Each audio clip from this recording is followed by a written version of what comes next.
할렐루야. 하나님의 말씀은 에베소서 3장 14절에서 19절까지만 보도록 하겠습니다. 에베소서 3장 14절에서 19절까지의 말씀입니다. 제가 한 절, 여러분 한 절, 19절은 같이 읽도록 하겠습니다. 이러므로 내가 하늘과 땅에 있는 각 족속에게 이름을 주신 아버지 앞에 무릎을 꿇고 비노니 그의 영광의 풍성함을 따라 그의 성령으로 말미암아 너희 속사람의 능력으로 강건하게 하시오며 믿음으로 말미암아 그리스도께서 너희 마음에 계시게 하시옵고 너희가 사랑 가운데서 뿌리가 박히고 터가 굳어져서 능히 모든 성도와 함께 지식에 넘치는 그리스도의 사랑을 알고 그 너비와 길이와 높이와 깊이가 어떠함을 깨달아 하나님의 모든 충만하신 것으로 너희에게 충만하게 하시기를 구하노라. 아멘. 우리 옆 사람과 인사하겠습니다. 귀하십니다. 귀하십니다. 감사합니다. 오늘 말씀의 제목 사도의 기도 세 번째 시간 하나님의 충만에 대해서 말씀 나누도록 하겠습니다. 오늘이 이제 이 본문 세 번째 나누는 거고요. 오늘이 이제 사도의 기도는 마지막에 될 것 같습니다. 첫 번째는 우리가 사도의 기도 중에 속사람의 강건에 대하여서 말씀을 나눴고, 지난 시간에는 그리스도의 사랑에 대하여 말씀을 나눴고요. 오늘은 이제 하나님의 모든 충만에 대해서 말씀을 나누기를 원합니다. 19절을 보면은 그 너비와 길이와 높이와 깊이가 어떠함을 깨달아 이렇게 말씀하시잖아요. 여기서 말씀하시는 너비와 길이와 높이와 깊이는 18절 말씀에 있는 우리가 지난 시간에 나누었던 그리스도의 사랑을 말하는 거예요. 그 그리스도의 사랑, 너비와 깊이와 높이와 길이, 그 그리스도의 사랑을 측량할 수가 없다라고 말씀하고 계시는 것입니다. 그래서 측량할 수 없는 그리스도의 사랑을 두 글자로 신비라고 이야기를 하는 거예요.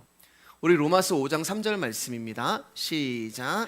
다만 이뿐 아니라 우리가 환난 중에도 즐거워하나니.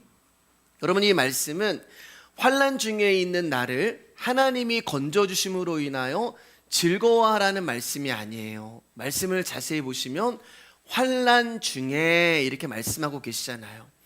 그러니까 나의 삶은 여전히 환난 중에 있고 나의 삶은 여전히 고난 가운데 있는데 다른 무언가로 인하여서 그 환난 중에 즐거워하게 된다는 것입니다.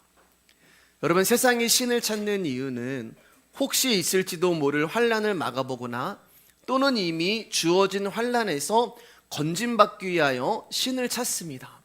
그러나 기독교는 달라요. 그리스도의 사랑을 가진 자라도 환난으로 인하여 고통 가운데 있고 어려움 가운데 있지만 그 가운데서도 즐거워할 수 있다는 것입니다. 그래서 그 사랑을 신비라고 이야기를 해요. 왜냐하면 환난 가운데 즐거워할 수 있는 사람은 이 세상에 단 한 사람도 없기 때문에 그렇습니다. 그런데 그리스도의 사랑으로 인하여 이 세상과 다른 세상을 사는 사람들, 좀 더 과격히 말씀드리면 환난 가운데서도 즐거워하는 제정신인 아닌 자들이 생겨난다는 거예요. 그렇기 때문에 신비라는 말은 우리의 생각과 우리의 지각으로는 설명할 수 없고 또 이해할 수도 없는 것을 신비라고 이야기해요. 그리고 그 신비는 전부 하나님 나라의 일이 되는 것입니다. 여러분, 우리가 알고 있는 상식과 나라는 존재의 그 지식에 한해서만 저와 여러분들이 하나님 나라를 설명할 수가 있는 거예요. 그 말은 하나님이 알려주신 만큼만 우리가 예수 그리스도에 대해서 알고 하나님 나라를 설명할 수 있다는 것입니다. 그래서 신비예요. 그리고 이 신비에 대한 답은 오로지 하나님만 가지고 계시는 것입니다. 마태복음 11장 28절 30절 말씀에 제가 읽어드릴게요. 수고하고 무거운 짐진 자들아 다 내게로 오라. 내가 너희를 쉬게 하리라. 나는 마음이 온유하고 겸손하니 나의 멍에를 메고 내게 배우라. 그리하면 너의 마음이 쉼을 얻으리니 이는 내 멍에는 쉽고 내 짐은 가벼움이니라 하시니라. 여러분, 이 말씀 역시 온갖 생활고와 세상에서 인생살이에 시달린 사람들이 예수님을 믿으면 그들이 가지고 있는 모든 수고와 무거운 짐으로부터 해방이 된다는 말씀이 아니에요. 우리는 이 말씀을 그렇게 오해하고 곡해한단 말입니다. 사람은 어떠한 환경이 주어져도 마음의 쉼을 얻지 못하는 존재예요. 아무리 환경이 물질적으로 풍요하다 해도 인간은 스스로 짐을 만들어 짊어지는 욕망이라는 것을 가지고 있기 때문에 환경이 개선된다고 해도 진정한 쉼이 생기지 않는 것입니다. 또한 그 욕망으로 인하여 인생의 짐을 짐으로 느끼지 않을 마음도 우리에게는 불가능한 거예요. 멀리 갈 것 없이 여러분 인생을 한번 보세요. 여러분 예수 그리스도를 믿었는데도 인생에서 수고와 짐이 사라지던가요? 내가 예수님을 믿었는데도 내 인생 가운데 문제와 슬픔이 사라지던가요? 내가 예수님 믿는데 매일매일 웃을 일만 생기고 매일매일 기쁠 일만 생기나요? 그렇지 않은 날이 더 많을 거예요. 여전히 수고하고 여전히 힘들고 어떤 날은 갈수록 더 무거워질 때가 있습니다. 그러면 수고하고 무거운 짐진 자들아 다 내게로 오라 내가 너희를 쉬게 하리라고 하는 이 말씀의 진의는 무엇일까? 그것은 우리가 수고하고 무거운 짐을 지는 원인과 이유가 있다는 거예요. 그게 뭐냐면 예수님께 배우지 않기 때문에 그렇습니다. 즉 예수님의 가르침이 아닌 다른 가르침을 저와 여러분들이 배우고 있기 때문에 그래요. 그래서 예수님이 이 말씀을 가지고 얘들아 다른 엉뚱한 곳에 가서 이상한 거 배우지 말고 내게 와서 복음을 배워라 라고 말씀하고 계시는 거예요. 그럼 저와 여러분들이 배우는 다른 가르침은 무엇인가? 바로 스스로 지혜롭다고 여기고 스스로 슬기롭게 여기는 자기 확신과 자기 만족을 말하는 거예요. 그럼 내 확신과 내 만족을 가지고 하나님 앞에 나아가기 때문에 예수님을 믿으면서도 수고하고 힘이 드는 거예요. 예를 들면 이것입니다. 우리가 예배, 기도, 봉사, 헌신, 전도, 선교 등등등을 하나님의 일이라고 생각을 해요. 그래서 그것들을 행함으로 믿음이 있고 하나님을 사랑한다고 우리는 생각을 합니다. 그러다 보니 어쩌다 예배 한번 빠지면 믿음이 없는 사람이 되고 봉사 못하고 헌신하지 못하면 하나님을 사랑하지 않는 사람이 되고 이웃을 사랑하지 않으면 하나님의 긍휼이 없는 사람이 되고 기도 안 하고 성경 안 읽으면 거룩하지 못한 영적인 생활에 게으른 사람이 되고 점점 짐이 많아지는 거예요.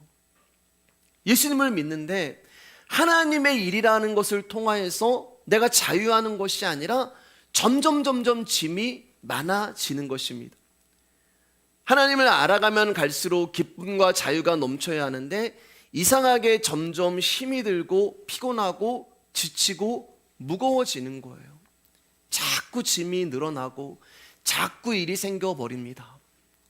그러다 보니 이제는 말씀의 본질이 아닌 다른 것이 그 자리에 들어오게 돼요. 모임, 일, 행사, 이벤트 이런 것들은 처음에는 재미있고 처음에는 기뻐요.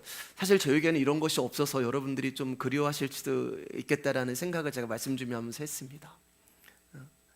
근데 여러분 어느덧 시간이 지나면 그런 것들로 통하여서도 채워지지 않는 공허함이 있는 거예요.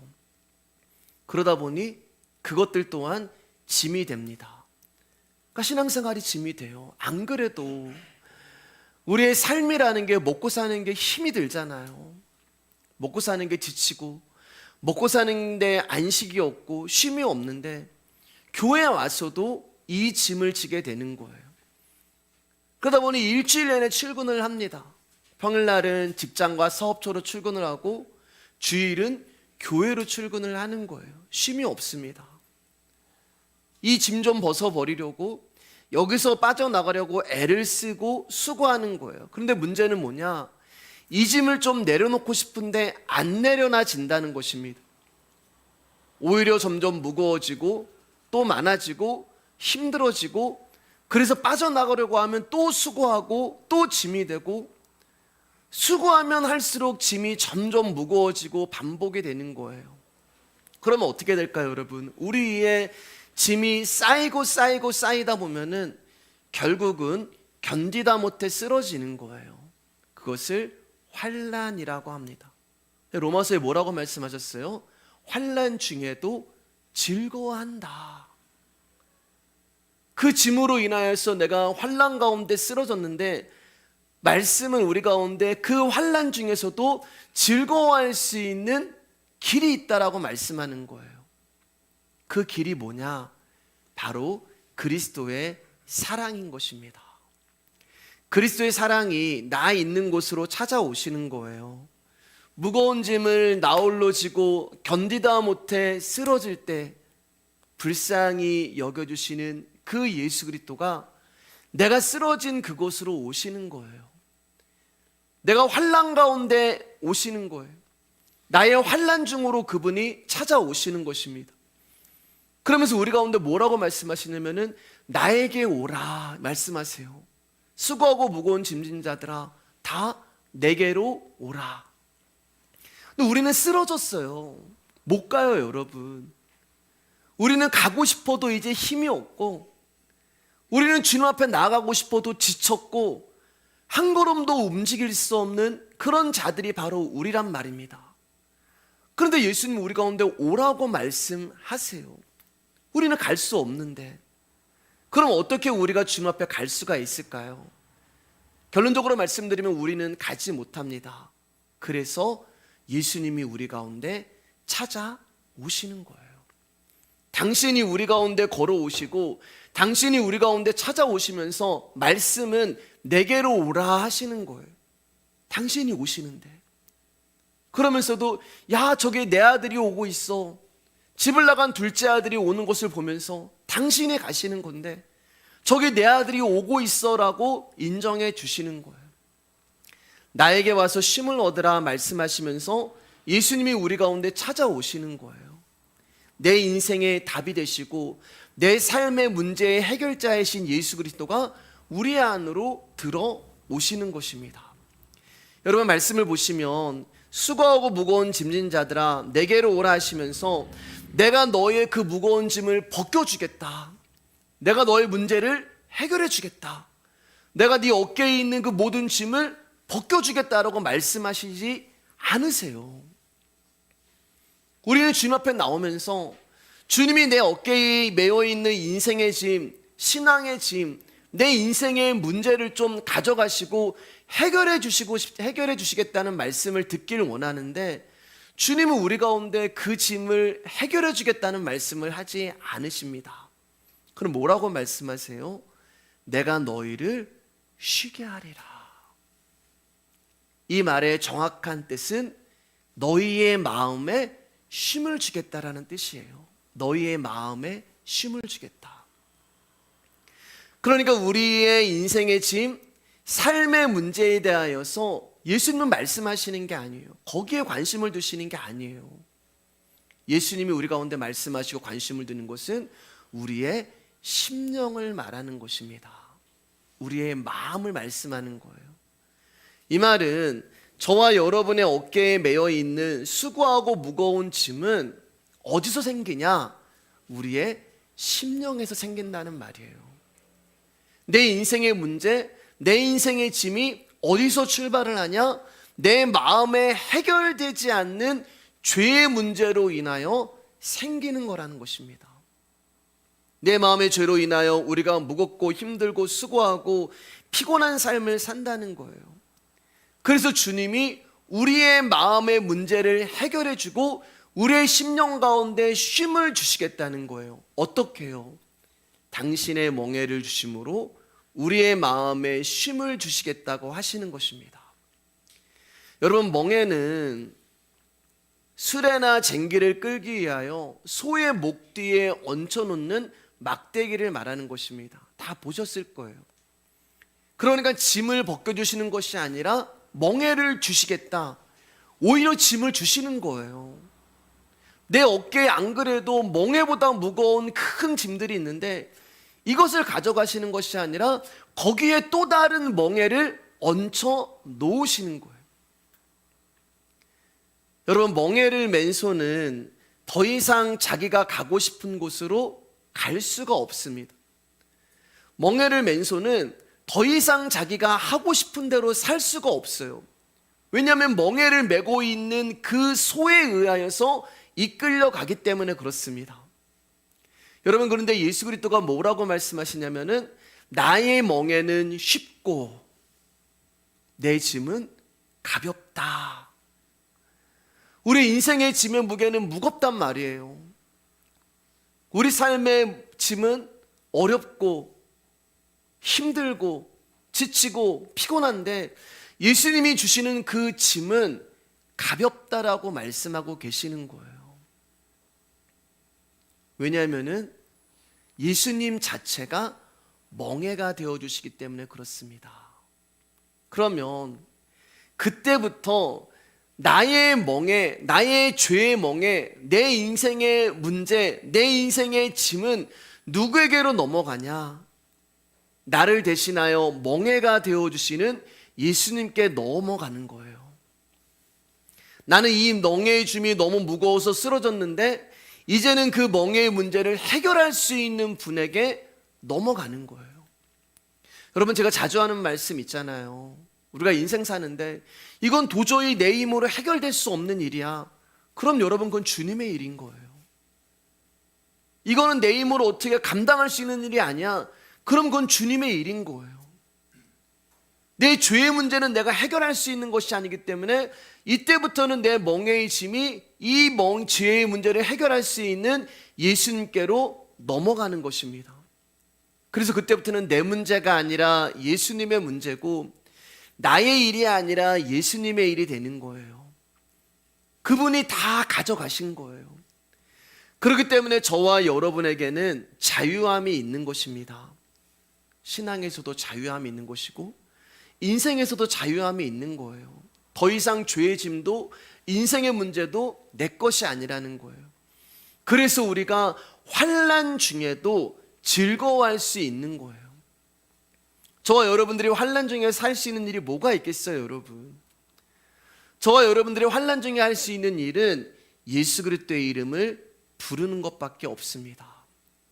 몸이 아프시면 예수님, 제가 너무 아파요 라고 그분의 이름을 부르고, 힘든 일이 있으면 예수님, 나의 힘으로 도저히 어찌할 수 없습니다 라고 그분의 이름을 부르고, 억울하면 예수님 너무 억울하다고 그분의 이름을 부르고, 슬프면 예수님, 제가 너무 슬퍼요 라고 그분의 이름을 부르시기만 하면 돼요. 그러면 그분이 우리의 멍에가 되어주셔서 우리의 모든 인생의 짐과 우리의 모든 마음의 문제를 예수 그리스도가 해결해 주시는 거예요. 여러분, 제가 이제 목양실에서 말씀을 이번 주 준비하는데 속이 조금 계속 이제 좀 안 좋아서 소화가 안 되고 그러니까 이제 타이핑 치고 하는데 이제 그만 어지럽고 좀 안 좋았어요. 그래서 이제 이 말씀대로 제가 이제 배에다 손을 얹고 기도를 했습니다. 예수님, 제가 배가 많이 아파요. 속에 계속 쓰리고, 말씀 준비하는데 집중도 안 돼요. 예수님, 저 좀 고쳐주세요. 그 기도예요, 여러분.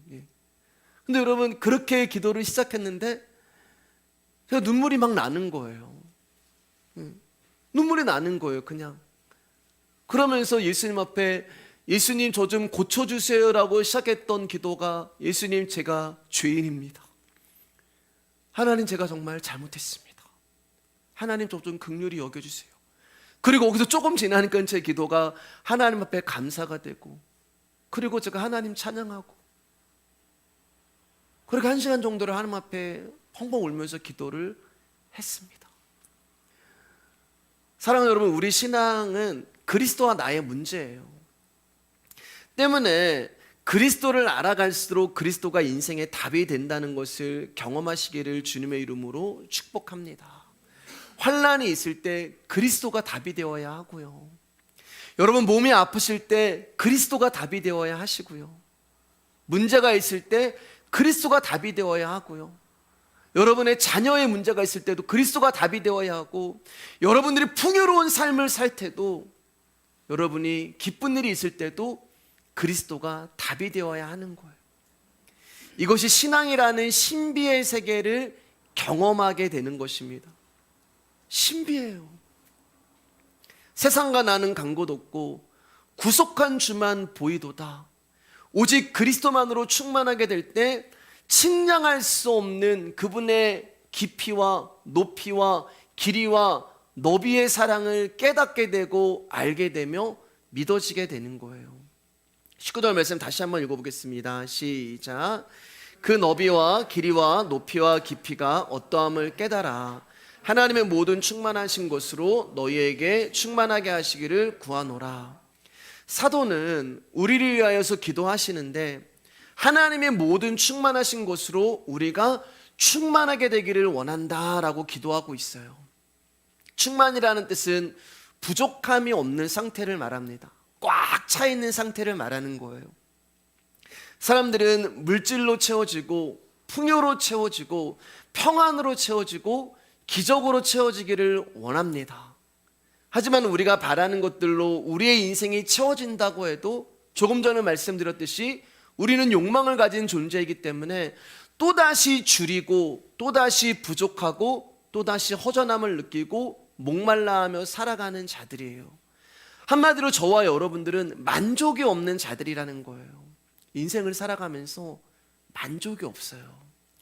대표적인 게 여러분 돈이잖아요. 이 정도면 됐다고 돈에 만족하고 풍족해 보신 적이 없으실 거예요. 돈이라는 것은 늘 아쉽고 늘 목마르고 늘 줄입니다. 집에 대해서도 부족함이 있으실 거예요. 월세 사시고 전세 살고 월세 살면 전세 살았으면 좋겠다. 전세 살면 내 집 있으면 좋겠다. 내 집 있으면 조금 더 평수가 있으면 좋겠다. 처음에는 은혜를 받았지만 차도 경차로 시작했다가 소형차로 시작했다가 중형차로 시작했다가 요즘은 전기차가 좋다고 하는데 또 내 마음을 몰라주는 가족들, 남편, 아내로 인하여서 부족함을 느끼고 목마름을 느끼고 자식에게라도 그 서운함을 해결해 보려고 하지만 품 안에 있는 자식이라는 말이 이런 거구나라는 것을 느끼기도 합니다. 건강에 대해서도 지위에 대해서도 우리는 다 목마름이 있고 저기까지만 갔으면 좋겠다라는 그런 부족함을 가지고 살아요. 목마름은 또 다른 목마름을 가져오고 주림은 또 다른 주림을 가져오는 것처럼 목마름의 대상과 주림의 대상이 달라졌을 뿐이지 우리의 삶은 늘 목마르고 늘 줄이고 늘 부족한 상태인 거예요. 다만 일시적으로 배부름을 느낄 뿐입니다. 지속되는 배부름은 없어요. 그러면 왜 우리가 예수 그리스도를 믿는데 왜 우리는 항상 부족하고 목마르고 허전하고 갈급해하며 살아갈까? 하나님의 충만이 우리 가운데 없기 때문에 그렇습니다. 하나님 우리 가운데 주시려는 충만과 우리가 하나님께 구하는 충만이 다르기 때문에 그래요. 우리는 그리스도를 믿는다는 것을 빙자해서 자신이 원하는 것을 하나님으로부터 체험받으려는 목적으로 하나님을 믿는 자들이 저와 여러분이란 말입니다. 그렇기 때문에 신앙의 방향이 하나님의 모든 충만으로 충만하게 되기를 구하는 것이 아니라 내가 원하는 것으로 세상에서 충만하게 되기를 구하는 문제가 우리 가운데 있는 거예요. 여러분, 바울이 우리를 위하여 기도할 때 우리에게 필요한 모든 것을 충만하게 되기를 원한다라고 기도하지 않습니다. 너희들이 세상 살아가면서 필요한 모든 것들이 충만하게 되기를 원한다고 기도하지 않고 그의 기도가 하나님의 모든 충만하신 것으로 너희가 충만하게 되기를 원한다 이렇게 기도해요. 사실 지금 누구보다 세상의 것이 필요한 자가 바울이잖아요. 지금 누구보다 세상의 것으로 채움받아야 할 사람이 바울이에요. 왜냐하면 바울은 감옥에 있단 말입니다. 감옥에서 우리 가운데 이 말씀을 하고 있고 감옥에서 우리를 위하여 기도하고 있는 거예요. 감옥 안에서 줄이고 목마르고 지치고 피곤하고 힘든 상황을 살아가고 있기 때문에 그에게 필요한 것들은 세상의 풍요요, 세상의 힘이 있어야 됩니다. 근데 바울은 그런 기도를 한 번도 드리지 않아요. 그의 기도에는 세상에 부족한 것을 채우고자 하는 방향도 목적도 없습니다. 왜냐하면 그에게는 더 이상 채워야 할 것이 없기 때문에 그래요. 우리가 인간적으로 봤을 때는 바울에게는 늘 부족한 것뿐이고, 야, 저 사람 지금 왜 저런 기도를 해? 빨리 감옥에서 나가게 해달라고 기도를 하던지, 아니면 하나님의 능력을 구해서 자기를 구출해달라고 기도를 해야지. 이건 우리의 시선이란 말이에요. 바울은요, 부족한 게 없었어요. 감옥 안에서도 더 이상 채워야 할 필요가 없었어요.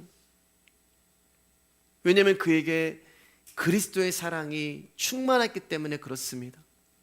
우리의 죄를 위해 그리스도를 내어주신 그 하나님의 사랑으로 바울이 충만했기 때문에 너희도 이 충만으로 충만하기를 구한다라고 기도를 하고 있는 거예요.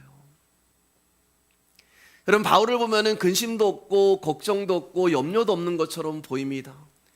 우리는 때로는 그래서 바울을 부러워하기도 해요. 하나님, 나도 바울처럼 믿음을 주시고, 하나님, 나도 바울처럼 저런 담대함을 주세요.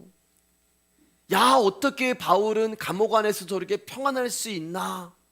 하나님, 저도 저런 충만을, 평안을 누리게 해주세요. 그렇게 우리가 바울을 부러워하고 기도하지만, 사랑하는 여러분, 하나님이 바울을 충만하게 채워주시는데 그의 현실이 감옥이라는 거예요. 하나님이 바울에게 능력을 주시고 하나님의 사랑을 부어주시는데 그가 지금 있는 곳은 밧줄로 꽁꽁 묶여있는 감옥이라는 거예요. 부러우세요? 목사님, 하나님의 능력을 주시기 때문에 바울이 조금도 안 힘들고 조금도 배고프지 않을 거고 조금도 아프지 않을 거고 불편하지 않는 거 아닐까요? 천만의 말씀입니다. 그렇다 하여도 감옥이에요. 감옥 안에 있는 게 뭐가 좋아요, 여러분? 누가 가난하게 사는 거 좋아해요. 누가 비천한 거 좋아해요. 누가 몸 아픈 거 좋아해요. 사람은 다 똑같아요, 여러분. 가난하고 싶지 않고, 아프지 않고 싶고, 비천하기 싫고, 감옥 가기 싫고. 그러면 하나님이 지켜주시고 하나님이 채워주셔야 하는 거잖아요. 하나님이 능력을 주시고 하나님의 충만으로 임하게 하시는데 감옥에 있단 말입니다.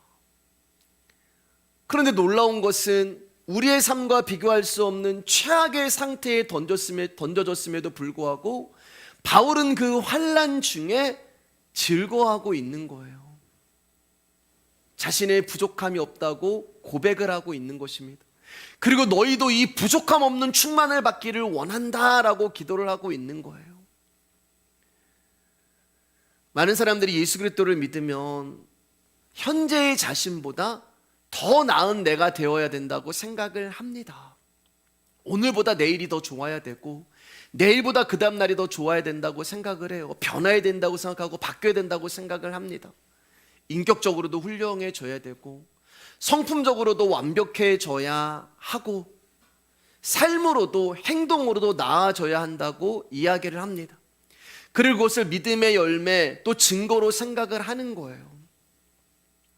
여러분들은 어떻게 생각하세요? 여러분, 예수님 믿으면 지금의 삶보다 더 발전되고 나아진 삶이 되어야 한다고 여러분 생각하시나요? 자, 그렇다면 얼마만큼 나아져야 할까요? 얼마만큼 발전이 되어야 만족이 되는 걸까요? 조금 전에도 말씀드렸지만 사람에게는 만족이 없습니다. 그래서 오늘 내가 예수님 믿었는데 내일은 오늘보다 낫잖아요. 그러면 그 다음 날이 또 있어요. 그 다음 날이 또 있어요. 우리는 늘 부족한 거예요. 그렇기 때문에 우리는 평생 동안 나아져가고 발전을 해도 또 부족하고 또 모자른 것입니다. 내일 되면 또 부족하고 내일 되면 또 모자르고 평생을 가도 우리는 자신에 대해 충만을 누리지 못하는 거예요. 그러다 보니 나는 왜 이것밖에 안 돼? 라면서 나에 대해 불만을 벗어나지 못하는 것입니다. 그런데 여러분, 우리에게 나타나야 할 믿음의 증거는 세상의 축복도 아니고요, 내 인격의 변화도 아니고요, 내가 성품으로 훌륭해지는 것도 아니고, 저와 여러분들이 하나님의 은혜와 사랑을 대면하고 깨닫게 됨으로 나타나는 하나님의 열매는 바로 예수 그리스도 앞에 내가 죄인이라는 사실을 경험하고 깨닫게 되는 거예요. 그게 충만입니다. 그게 하나님의 충만이에요. 젊어서는 힘이 있는데 돈이 없고, 늙어서는 돈은 있는데 힘이 없다라는 말이 있잖아요. 여러분, 제가 청년 때 섬겼던 교회 목사님이 예배 때마다 봉헌 기도를 이제 해주시고 축복 기도를 해주시는데, 항상 마가복음 16장의 말씀을 가지고 기도를 해주셨어요. 그러니까 어떤 내용이냐면은, 몸이 아프신 분들은 아픈 곳에 손을 얹고, 마음에 소원이 있는 분들은 가슴에 손을 얹고 기도를 받는 거예요. 근데 항상 멘트가, 이제 제가 이제 순복음교회를 다녔는데 뱀을 집으며, 제가 흉내를 내는데 좀 못 내겠습니다, 여러분. 뱀을 집으면 무신력을 마시시라도 막 근데 그러셨거든요. 네. 병든 자에게 손을 얹으증 나으리라 막 이제 그러고 이제 아멘을. 근데 그 기도가 청년 때 너무 좋은 거예요. 왜냐면 손을 얹은 적 나으리라. 근데 성도님들이 그 나으리라 했을 때 아멘을 크게 하시는데, 그때 저한테 무슨 희열이 막 있었던 거예요. 지금 생각해 보면은 그 기도에 좋았던 게 아니고, 그 기도에 반응하는 성도님들의 아멘 소리가 짜릿했던 것 같습니다. 예. 뭔가 능력이 막 나타나는 것 같잖아요. 그래서 제가 한창 때 기도원 가고 산에 올라가고 막 산에서 철야하고 금식하면서 이 능력을 달라고 기도했어요. 뱀을 집고 무슨 독을 마실지라도 해를 입지 않으며 병든 자에게 손을 얹으니 나으리라. 뭐 그 기도를 계속했어요. 하나님 나에게 믿음 주시고 능력 주시고. 주님이 그 기도에 응답을 해주지 않으셨습니다. 왜냐하면 제가 구한 것이 예수님이 아니라 예수님의 능력이었기 때문에 그래요. 그 능력으로 제가 강하게 되기를 소망했던 거예요. 능력 충만, 성령 충만, 은혜 충만을 부르짖었지만 성령의 능력으로 충만해져서 나라는 존재가 강하게 되는 것에만 마음을 두었던 거예요. 내가 죽어야 하는데 더 팔딱팔딱 살려달라고 기도를 한 것입니다. 다시 말해, 내가 죽고 예수가 살아야 하는데 예수가 죽고 내가 살게 해달라고 기도를 한 것입니다. 사랑하는 여러분, 주님이 우리에게 원하시는 것은 저와 여러분들을 어디에 던져놔도 예수님만 의지하고 예수님만 붙드는 존재가 되길 원하시는 것이지, 예수님 이름 팔아먹고 예수의 능력으로 사기치는 그런 사람 만드시기 위함이 아니에요. 근데 젊었을 땐 이걸 몰라요. 전도사 때도 제가 이것을 깨닫지 못합니다. 여전히 저를 드러내고 싶은 거예요. 목사가 되면 알까? 몰라요. 찬양 인도하면서 막 저를 드러내고 싶고, 말씀 전하면서 저를 드러내고 싶고, 그럼 언제 알게 되나? 개척하고 나서 알게 되더라고요. 개척하고 나서도 몰랐어요, 여러분. 개척하고 나서 1년 지나고 2년 지나면서 말씀이 나에게 원하시는 것이 무엇인가, 예수 그리스도가 나에게 주시고자 하시는 것이 무엇인가를 조금씩 알게 되는 거예요. 무슨 말씀을 드리고 싶은가 하면은, 저와 여러분의 힘이 다 빠져야 알게 된다는 것입니다. 그래서 환난 중에서 즐거워하는 거예요. 환난은 우리의 힘을 빼버리거든요. 힘이 없다는 말은 내가 할 수 있는 것이 아무것도 없다는 거예요. 힘이 있으면 주님이 가라는 곳 안 가요. 내가 가고 싶은 곳 가지. 힘이 있으면 주님이 하라는 거 안 해요. 내가 하고 싶은 걸 하지. 아브라함이 힘이 있을 때는 하나님 말씀 순종하고 안 하고 자기가 가고 싶은 곳 갑니다. 자기 마음대로 아들 만들어내요. 야곱이 자신에게 있는 힘으로 인해 힘이 있을 때는 하나님까지 이용하고 하나님까지 이겨먹으려고 하고 하나님까지 사기치려고 합니다. 요셉이 힘이 있을 때는 사람으로 가득 차서 원망과 불만만 가득했던 거예요. 모세는요, 힘이 있을 때 자기가 이스라엘을 구원할 수 있다고 큰 소리 쳤어요. 베드로는요, 힘이 있으니까 주님 부인하고 주님 저주하고 도망을 치는 거예요. 여러분, 곰곰이 생각해 보세요. 이 사람들이 언제부터 하나님의 뜻에 순종하고 말씀대로 살았나? 나이가 들었어. 나이가 들었다는 말이 힘이 없다는 말이에요. 힘이 빠졌을 때잖아요. 전부 자기의 인생에서 무너지고 밑바닥을 경험하고 실패했을 때잖아요. 내 힘으로 무언가를 하고 싶어도 할 수 있는 힘이 없고, 돈도 없고, 시간도 없고, 열정도 없고, 소망도 없고, 심지어는 여러분 생각도 마음도 없습니다. 그런 거 느끼지 못하시나요, 여러분? 몸이 이제 귀찮아요. 몸이 힘들어요. 몸 움직이는 것도 귀찮고 힘들고, 외게 갈수록 아픈 곳은 많아지고, 하루 만보 걸으라고 하는데 천보 걷는 것도 힘들 때가 있고, 이도 시리고 소화도 안 되고, 소화도 안 되니까 먹고 싶은 것도 없고. 제가 작년에 이제 소천하신 어떤 노목사님의 그 마지막 설교 영상 이렇게 떠가지고 한번 들어가 봤는데, 그분이 이렇게 말씀하시는 거예요. 설교하시면서 마지막 설교셨는데, 나이가 되니까 말하는 것도 숨이 차서 설교하는 게 힘들다, 이렇게 얘기하시더라고요. 그 설교 중에. 언젠가 저의 모습이잖아요. 그런데 여러분, 그때가 우리가 하나님으로부터 충만해지는 시간이라는 거예요. 나라는 존재가 사라지고, 나라는 존재의 힘이 다 빠져버리고 비워졌을 때, 주님을 향한 열정도 사라지고 헌신도 사라지고 심지어 소망과 믿음도 다 사라졌을 때, 고린도전서 13장 13절 말씀입니다. 한번 크게 읽어주세요. 시작. 그런즉 믿음, 소망, 사랑, 이 세 가지는 항상 있을 것인데 그 중에 제일은 사랑이라. 제가 믿음도 사라지고 소망도 사라진다고 말씀드렸어요. 믿음, 소망, 사랑은 우리의 신앙생활에 꼭 있어야 하는 것입니다. 그런데 그 중에 제일 중요한 것이 사랑이라는 거예요. 왜 소망과 믿음과 사랑 중에 중요한 게 사랑일까? 믿음은 하나님 나라 갈 때까지만 필요해요. 우리가 하나님 나라 갈 때까지만 필요한 게 믿음이에요. 하나님 나라 가면 믿음은 소용없어요. 소망은요, 예수님 보고 싶고 하나님 나라 가고 싶은 소망은 역시 하나님 나라 갈 때까지 필요해요. 하나님 나라 가면 소망도 사라져요. 그분을 만나고 그분과 함께하면 믿음도 소망도 사라지는 거예요. 그런데 뭐만 남나면 그분을 사랑하는 그 마음은 남아요. 하나님 나라 가서 우리가 그분만을 사랑하는 것입니다. 그러니까 사랑이 영원히 남는 거예요. 그러니까 믿음도 소망도 결국에는 사랑을 위해 존재하는 것입니다.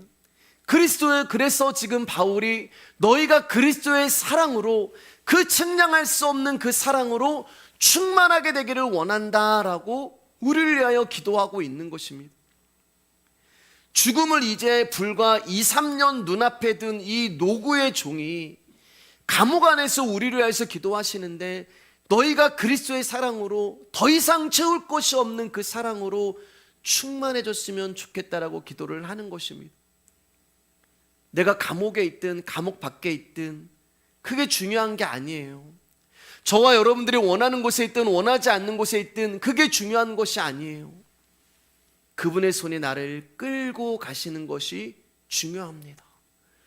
저와 여러분들이 힘이 빠지지 않으면 하나님 나라 갈 수 없기에, 저와 여러분들이 힘이 빠지지 않으면 그분이 우리 안에 들어올 수 없기 때문에, 때로는 우리 인생 가운데 환난을 통하여서 우리를 흔들어 버리시면서 나라는 존재의 힘을 다 빼시고, 그 가운데 진짜 네가 붙들어야 될 예수 그리스도의 사랑을 깨닫게 하시고, 그 깨달음으로 인하여서 즐겁게 하시는 거예요.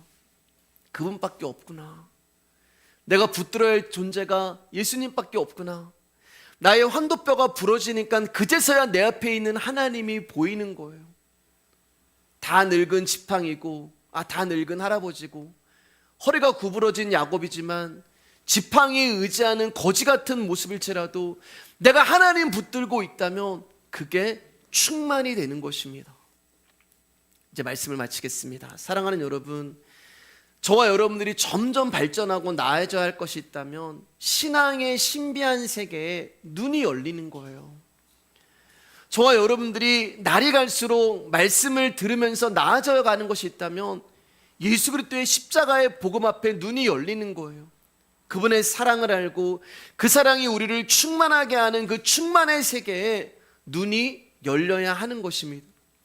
그리고 하나님의 충만하게 하신 것으로 충만하게 되는 신앙의 신비를 알게 되면 내가 나를 나대게 하고자 하는 것으로 말미암아 헛된 싸움을 더 이상 하지 않게 되는 것입니다. 세상의 것으로 나를 판단할 이유도 없고, 가지었냐 가지지 않는 것으로 저울질할 이유도 없고, 미련한 것을 알게 되는 거예요. 하나님의 은혜와 사랑으로 충만하기에 세상 것으로 충만하고자 하는 싸움을 휘말릴 이유도 없고, 누가 믿음이 좋은지 누가 더 하나님 앞에 경쟁할 필요도 없는 것이고, 오로지 은혜와 사랑에 자신의 전부를 의탁하는 삶으로 가기를 힘쓰게 되는 것입니다. 이게 충만의 믿음이 되는 거예요. 저와 여러분의 삶의 방향이 내 영광이 아닌 하나님의 영광으로 바뀌는 것입니다. 사랑하는 여러분, 우리의 인생은 우리가 정할 수 없습니다. 우리를 세상에 보내시고 부르신 하나님의 뜻이 우리의 인생을 결정하고 끌고 가시는 거예요.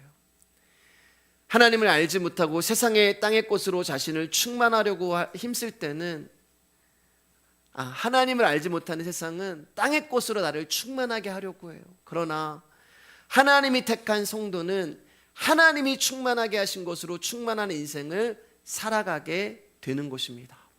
이것이 저와 여러분의 인생의 방향과 목표와 기도 제목이 되기를 주님의 이름으로 축복합니다. 우리 같이